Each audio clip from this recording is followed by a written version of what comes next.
and I want to thank the Technion for the invitation to speak, especially Uri, who twisted my arm a sufficient amount to be part of this great event. So it really is delightful to be here.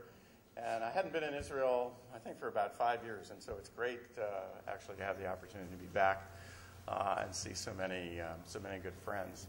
I have to pick up the pace here a little bit because we are getting a late start, and I have a fair amount of ground to cover. But I thought I would just pick up on something that Mark Horowitz said yesterday, which I think is quite relevant.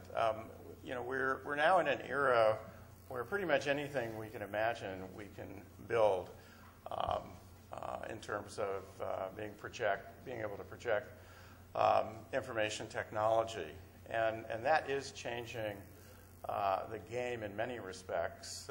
It's certainly changing the way we think about products, and I'll talk about that. But I think it's also changing the way we do research and what kind of research we do and how we conduct that research, and that's really where I want to direct my remarks this morning. So we start with a factoid. So here's a good factoid for you. In 2010, 74.5 quintillion transistors were shipped. I don't even know what that means, but I assure you that's a lot of transistors. A better way, I think, to look at it is that was 10 billion transistors per person on Earth. So if you didn't get your 10 billion, I suggest you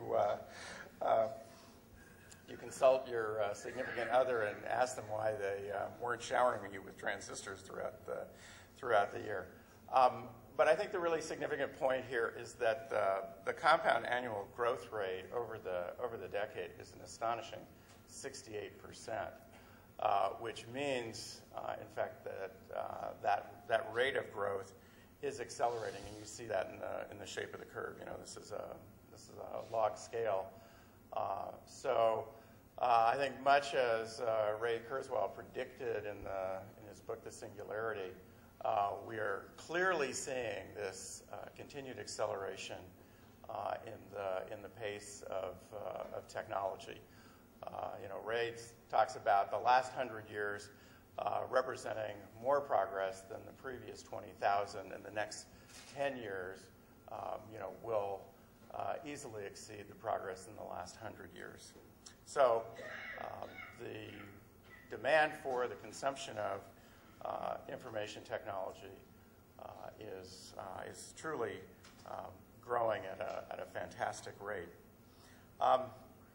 Somewhat in recognition of that fact, Intel, about 10 years ago, not quite 10 years ago, created its first true research laboratory. I think that's significant in a number of ways, but I don't think most people realize that it was a major shift for Intel. Gordon Moore had run Fairchild Semiconductor Research. Bob Noyce was the CEO, and they were both frustrated with their inability to move research ideas into the factory.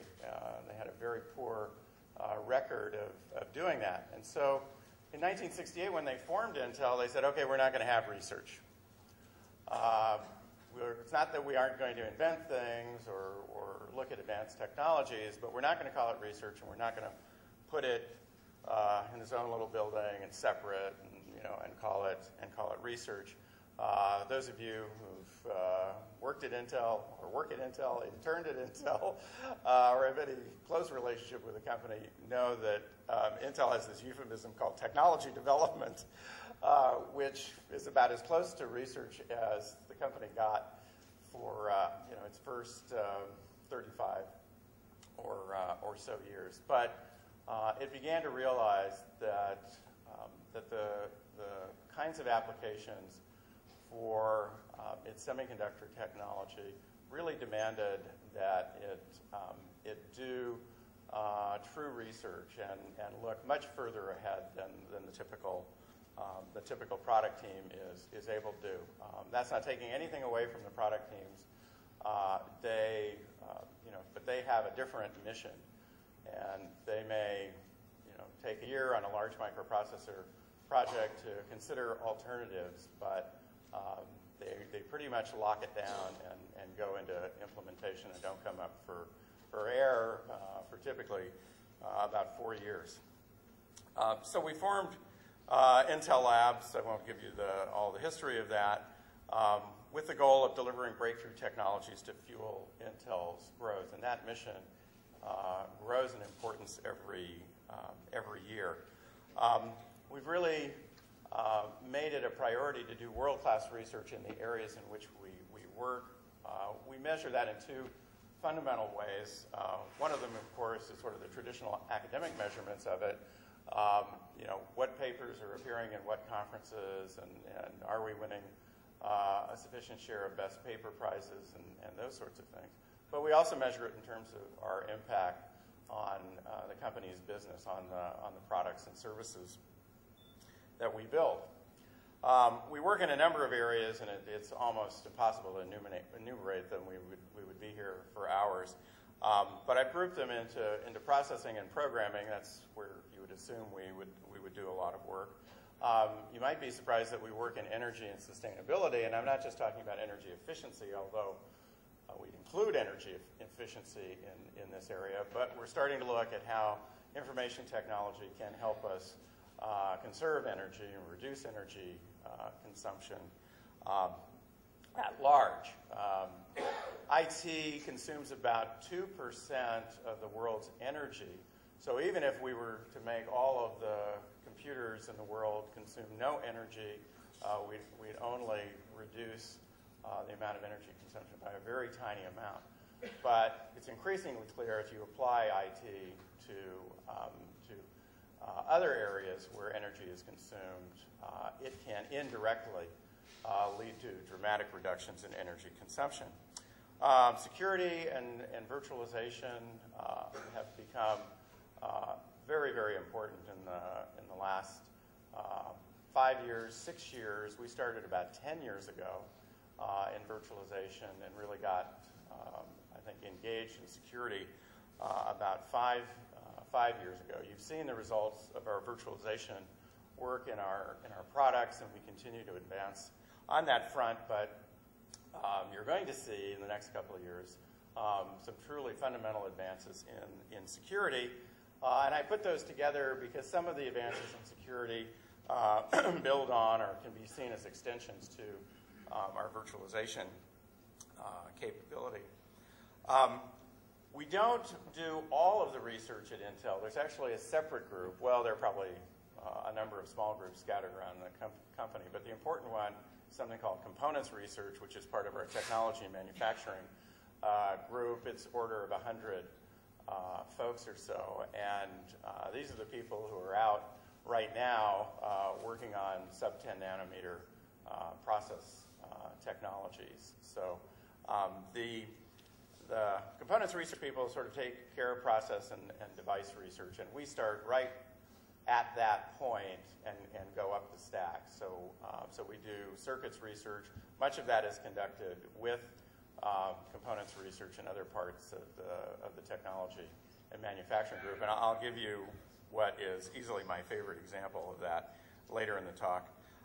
And I think most interestingly, and I really haven't heard much mention of this in the last day or so, is we do work in user experience and interaction. We have a team called IXR, which is Interaction and Experience Research, because given this abundance of transistors and our ability to fashion just about anything we can imagine, it's increasingly clear that what people want are products and services that make them happy, that they can enjoy, that they can, in fact, fall in love with. And, of course, when we say that to a group of hardware engineers, they go, didn't learn about love in college. Is there a love class at the Technion? Product love. But you see it and you know it. Clearly Apple products have distinguished themselves on that basis. People really do love those products, and Steve Jobs has a remarkable gift for dialing into that, and the product teams at Apple do an equally fantastic job realizing his visions. Turns out you can actually quantify it. You can turn it into an engineering discipline. I'll say a little bit more about that. So that's kind of a brief view. These days, you can't really do world-class research unless you're part of a larger team and you have strong partnerships, and ours divide, I think, along both traditional and untraditional lines. Clearly, we place high value on our university partnerships. That's one of the reasons we're here today. That's one of the reasons we've been part of research at the Technion for many, many years, and of course with other leading institutions around the world. We recently undertook a transformation of our university research relations with something called the Intel Science and Technology Centers, and I'll talk more about that in a little bit. So we're not stationary, we're not static here, we're always sort of testing these new ideas, and just as we would test a new technical idea, we test new ideas for working more effectively with the academic sector. We actually do a surprising amount of government research. We're not what I think is considered Beltway bandits. That's a reference to the Beltway around Washington, D.C., where there are countless companies that just apply for government funding. That's the nature of their business. But when government research objectives and Intel research objectives align, we're not reluctant to enter into such agreements. The most recent one is around ubiquitous high-performance computing. DARPA can't call it exascale because DOE has the exascale charter, but this is basically technology for exascale. And the one that may be a little bit out of the norm is our industry partnerships, and in this case I'll highlight Thunderbolt. If you've got a new MacBook or an iMac, you have a Thunderbolt connector. I guess iMacs have two Thunderbolt connectors. This is probably the best example I can give of a technology that literally went straight from the lab to the product. We showed this to Apple several years ago as something we were working on in the labs, and they went, we want that, and we want that as soon as possible. And they got it, and I think they're really excited about it, and you're going to see a lot more innovation at the platform level, the system level in Apple products as a result of Thunderbolt. And finally, we spent considerable time over the last 5 years trying to figure out how to transfer technology more efficiently. This gets back to the Noyce-Moore dilemma in the late 60s. You know, how do we get these great ideas out of the lab and into the products? Pat Gelsinger talked about, you know, that being the innovation piece of it. I may have some quibbles with how Pat defines it, but be that as it may, we did not feel we were doing the job we could do in terms of moving that technology into products, and we've really focused on it, and we've come up with some techniques that have dramatically improved our ability to do that. I'm not going to talk about that part today, however. So for the next few minutes, I just thought it would be interesting, or I hope you find it interesting, to explore with me some of Intel Labs' research areas. These are just a few selected topics. Hopefully one or more of them will interest you, but I was trying to give you sort of the maximum sweep across Intel Labs. So let me start with user experience. And as I said a moment ago, this is about creating experiences that people love. And what we've done over the last decade is assemble at Intel a team of social scientists, social anthropologists, ethnographers. We even have a few behavioral economists. Don't ask me to define what that is, but we have them. And apparently they're doing good work because they're highly valued. And we've taken a very disciplined approach to design and to understanding how people react to the design of a particular experience.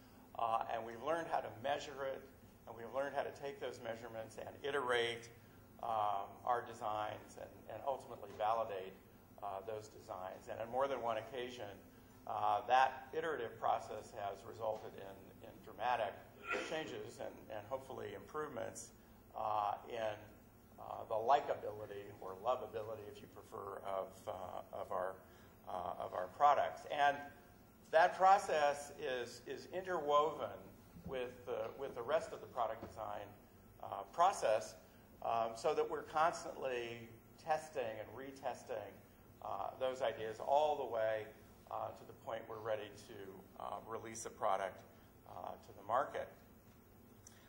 To put a little meat behind that, I think this is a good question to ask. It's one that we've asked at Intel. You really want a PC user interface on your TV. And those of you who have experienced Windows Media Center, and I'm not taking Microsoft to task here, I think they weren't trying to present this as some next generation interface to media, but we actually tested it. We went out and we tried this around the world, and you find that what people like and what people don't like differs geographically and culturally and so forth. And one of the popular anecdotes for the Media Center study was it actually brought people to tears, and not tears of joy, because all they wanted to do was watch TV. And instead they found themselves, deep in the folder hierarchy, trying to do it with a TV remote control. It's hard enough to navigate it with a mouse. Imagine navigating the folder hierarchy with a remote control, and they just couldn't get to the television program that they wanted to watch.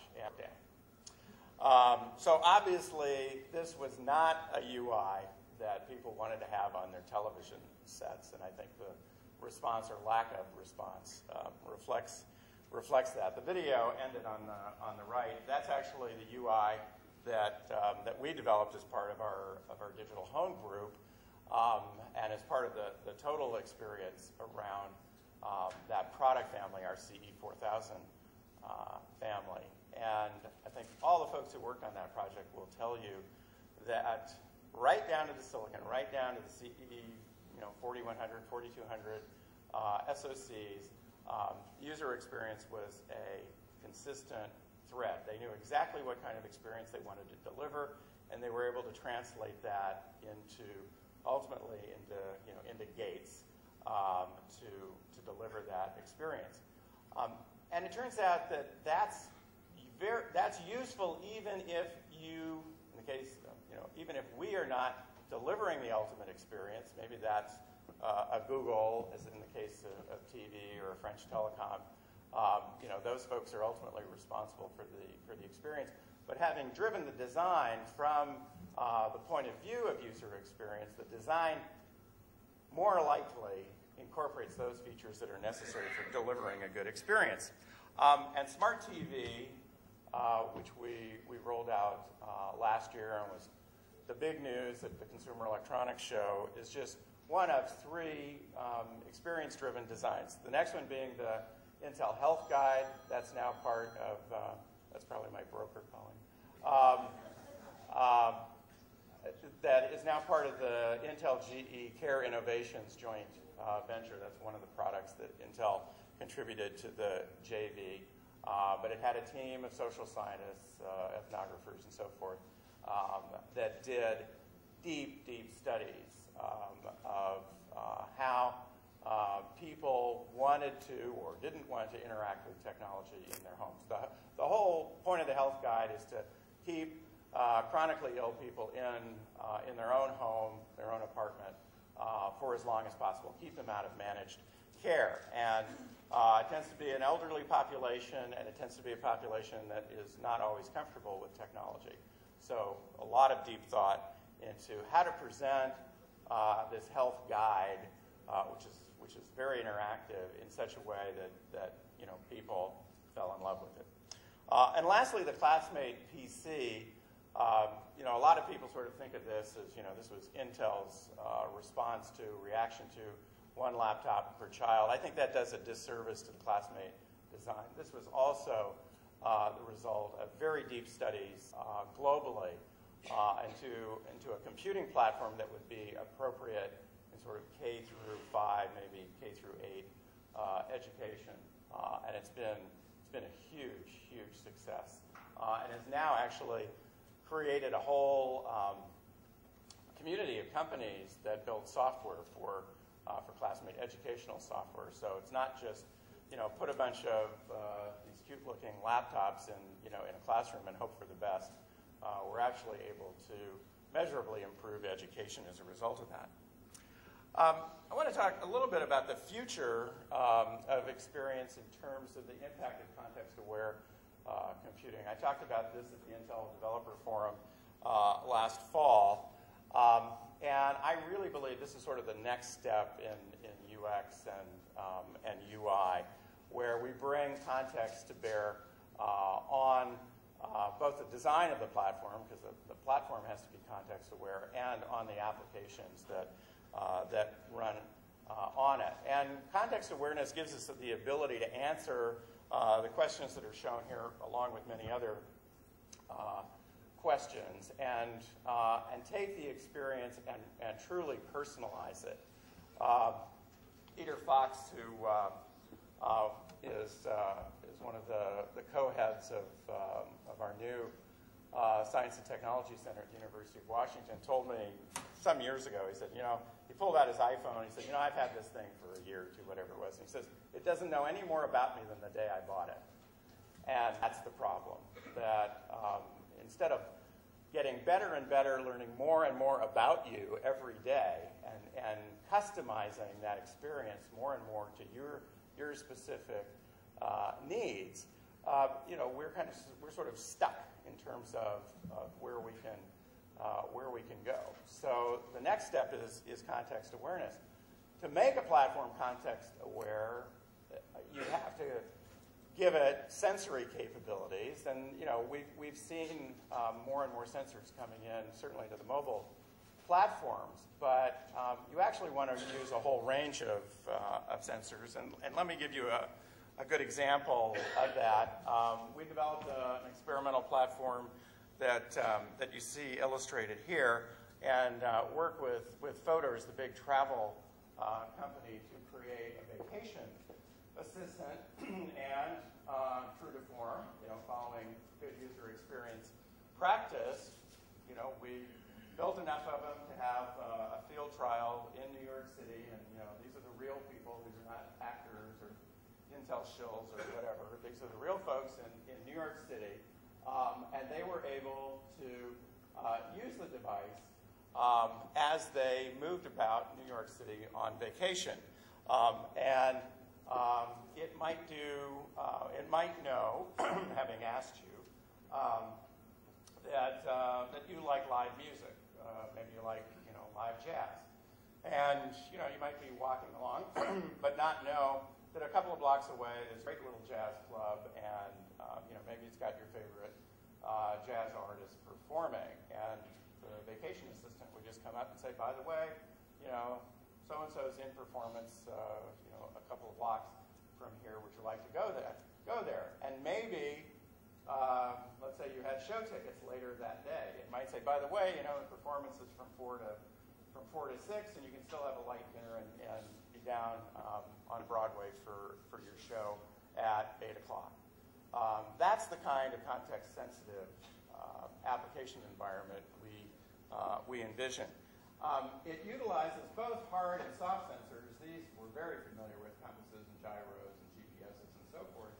But using the soft sensors like your calendar and your preferences and your interests really take it to the next level. I mean, your calendar probably says you've got an important meeting. By the way, there's traffic. This would have helped us this morning. There's traffic here between the Dan Hotel and the Technion. Here's the fastest route. To do this, we had to create something we call the Intel Context Engine, and this is now going to product. And it knows how to talk to sensors. It has a variety of inferencing capabilities depending on the type of data, because it's doing quite a bit of fusion here. It can do analysis on that information as well as statistical analysis. And it includes a data store. And the data store is particularly interesting because if you think stealing a credit card is a big deal, imagine if somebody was stealing all of this context that you've built over months or even years. So a lot of security considerations go into this, and the ability to abstract it for applications. So the typical application actually can't get to the raw information, but sees a more distilled one. Okay, so user experience, user interface, and if I can offer a bit of advice. I think this may be an opportunity, unless there's a sociology department, anthropology department at the Technion. I haven't seen it yet, but maybe it's out there. But maybe for a collaboration with some of the other institutions in the country who are strong in that area.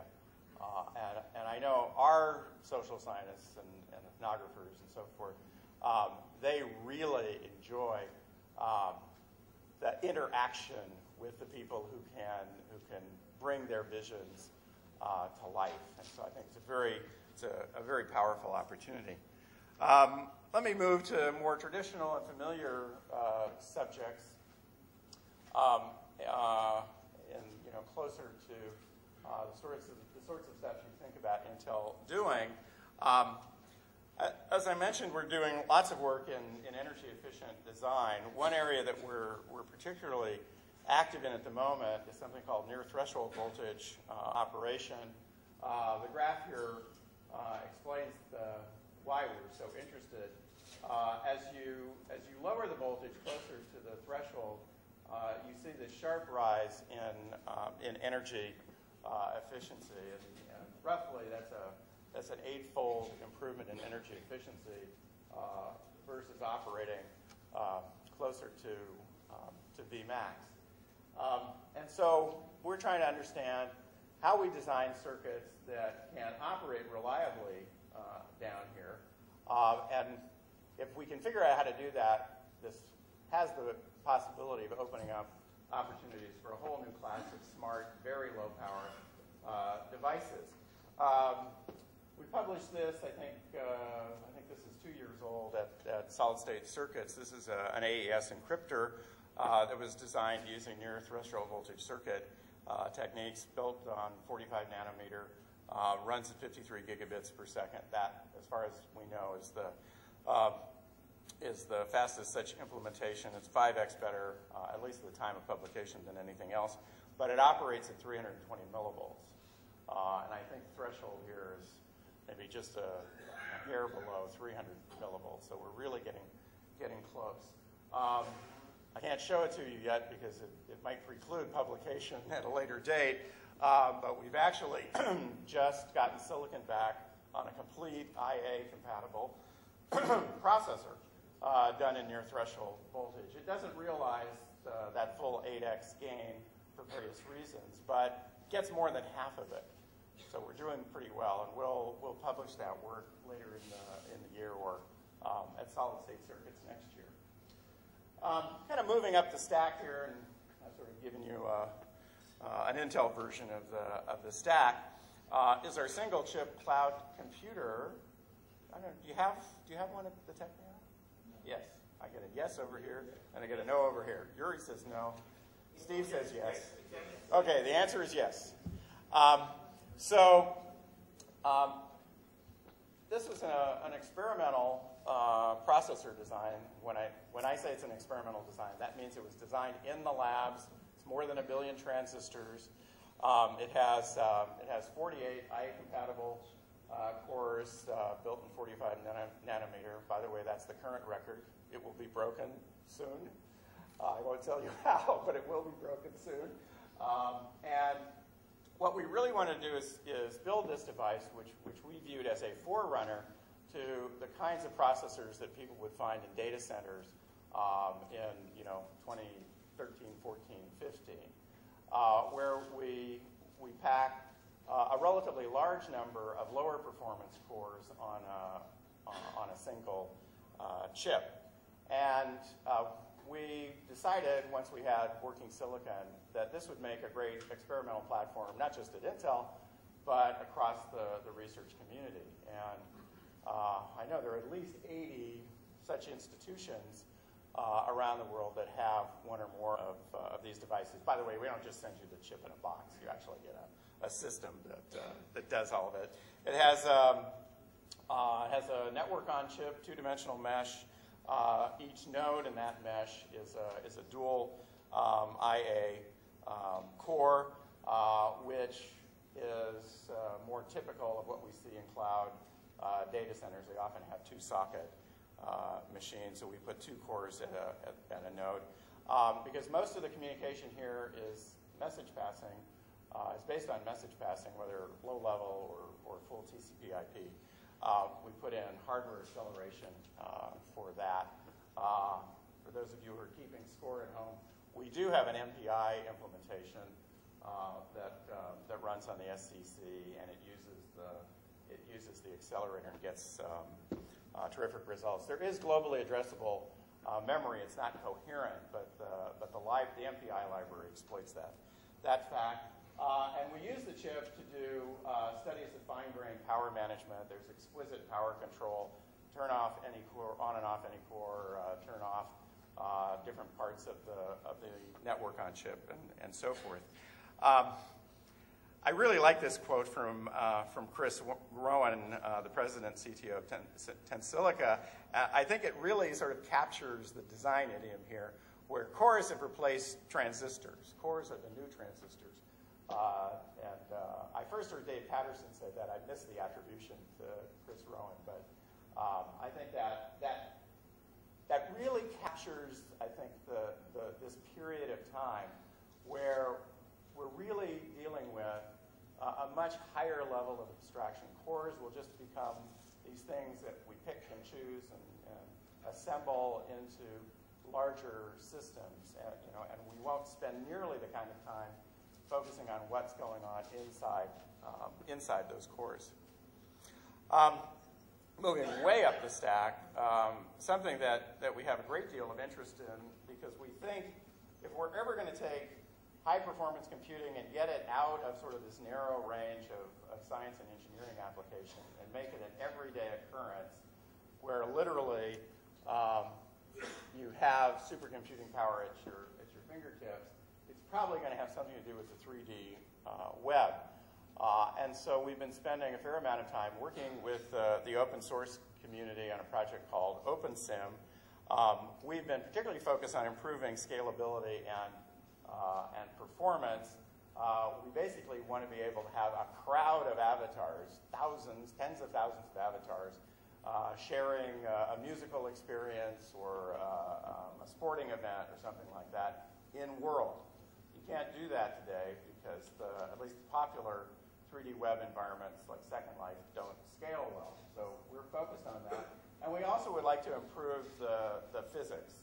Here we can come back to experience. When you see fire, it should be a high-quality simulation of fire and rain, and the lighting and shading should all have a natural appearance to it. So as part of that effort, we've been working on techniques for highly accurate crowd simulation. I've got video. Yeah. Oh, I have to click again, so I'll just set it up. This is the street view outside Shibuya Station in Tokyo. I have to look at this again. The simulation is on the left, and the actual video is on the right. Well, I'll let you see it, and you can judge the quality of that. This is based on mathematics that we uncovered from the 1940s and put to work for developing this crowd simulation. And I hope you're struck, as I was, that that the simulation looks so good. You know, people don't run into each other; they find clear paths and all of that. I didn't hear the comment. Won't work in Israel. We'll have to we'll put a procedural model in, you know, for the Israelis, right? Okay. So let me just hustle along. Uri's giving me the 5-minute sign.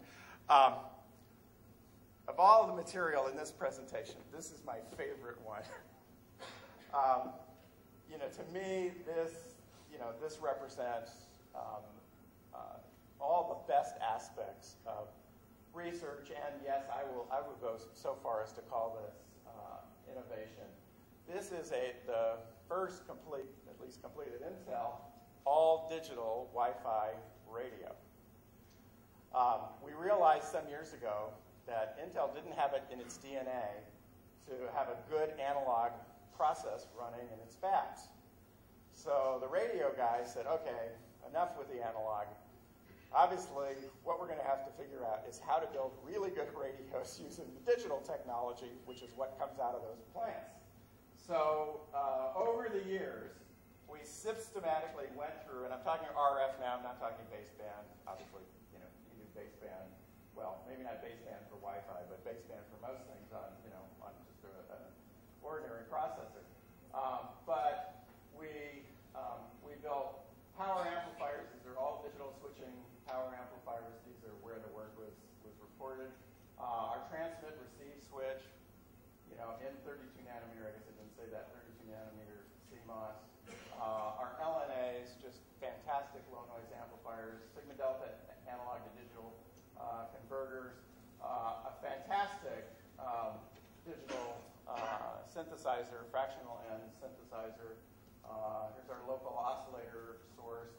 And sort of the latest development, which will be, I guess, just reported momentarily, is the digital modulator for that power, that digital power amplifier. When you modulate a switching amplifier, it takes a very clever architecture to do that. You're sort of doing pulse width modulation. So there it is. If you're astute, this is not the actual die. This is the die plot.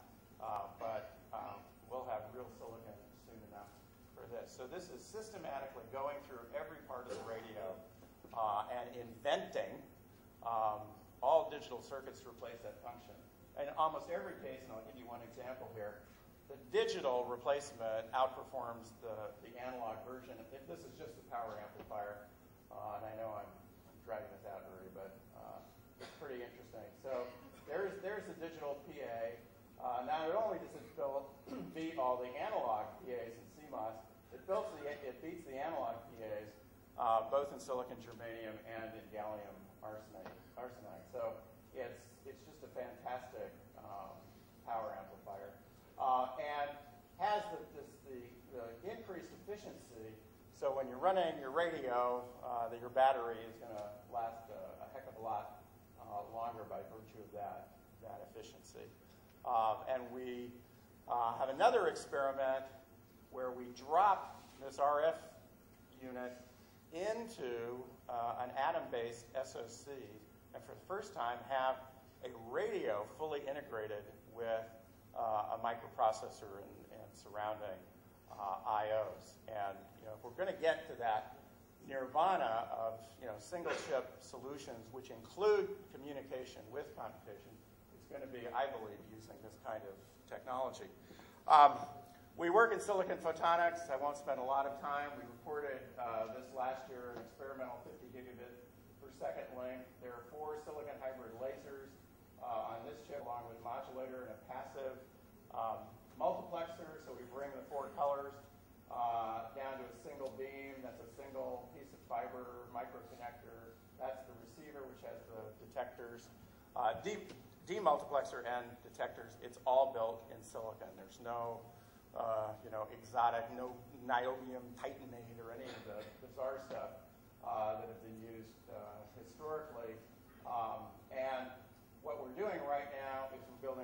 chip transceiver. So here are the receivers discrete, but we have that design. Where do you think this chip is built?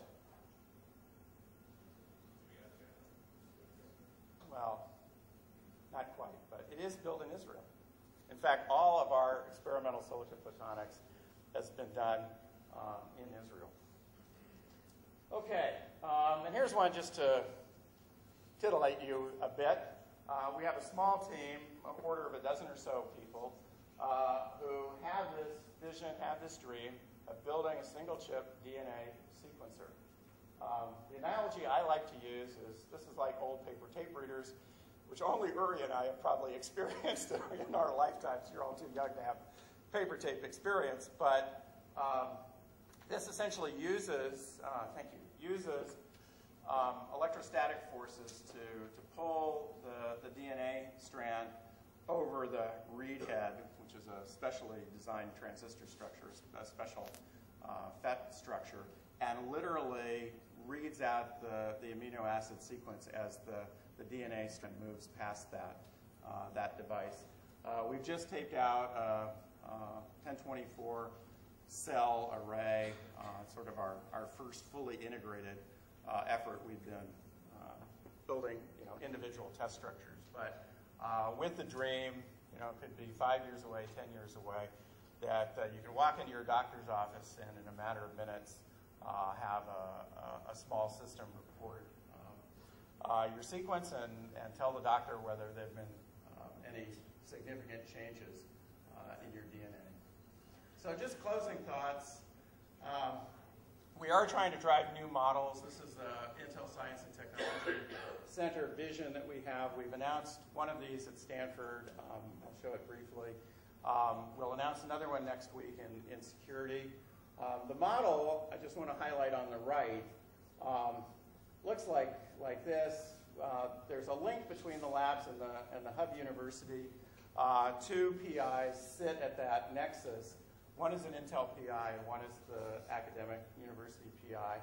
There's a hub school and then a number of spoke schools around that. So this is a multi-institution center that's very important because we want to build community. And this is really the sort of the key idea, if you will, is this notion of creating research communities around topics of interest to Intel, the agenda built by that two-in-a-box structure, those co-PIs. And you'll see, let's see, you'll see 3 more probably announced in the balance of the year. They run for a period of 5 years, 3 years. We do a review. If things are looking good, we fund the remaining 2 years. And Intel funds, it's not part of our university grant, for researchers that are physically located at the hub school. I guess they could be at a spoke school. We chose it. This is the one we announced back in January at Stanford. It ties all these U.S. schools. Right now the program is U.S. only.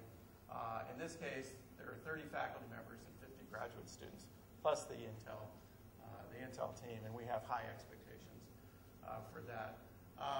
We talked about this yesterday with a number of the academic leaders here, but I think over the years we've come to understand what works and what doesn't. First and foremost is you have to have an agenda that's mutually challenging and relevant. These things can't be just open-ended.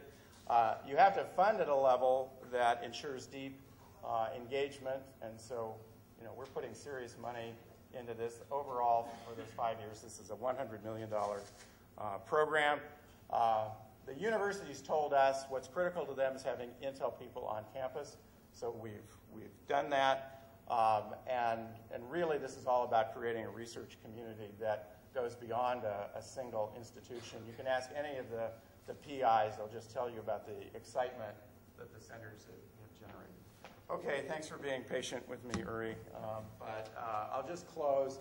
And this is really a message to all the students in the room. Us old folks have pretty much done what we're going to do. Well, I speak for myself. Uri has much more to do. But I think these are great words from Alan Kay. Don't wait for somebody to tell you what the future is. invent the future. And I hope you all take that to heart and enjoy much success in your careers. Thanks very much.